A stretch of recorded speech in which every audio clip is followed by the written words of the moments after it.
Dobar dan! Danas ćemo raditi eksperiment koji se naziva ljubičasti dim. Za eksperiment nam je potreban mantil, rukavice, naočale, cink, jod, avan sa tučkom, kapaljka, voda te kašičica. Prvo ćemo u avan dodati malo cinka.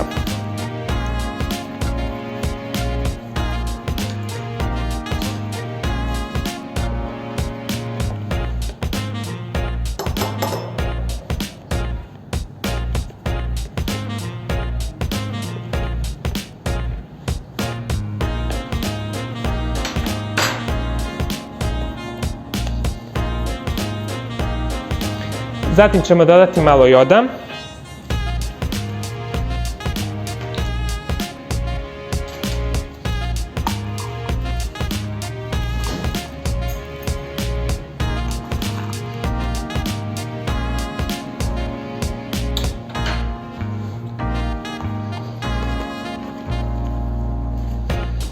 I sve ćemo to promiješati tučkom.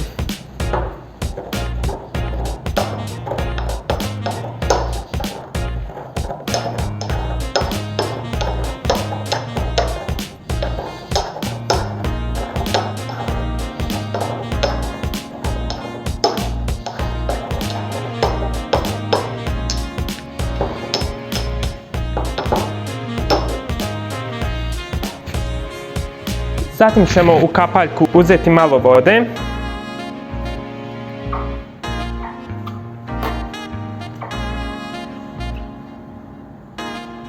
I dodat ćemo nekoliko kapi u avan.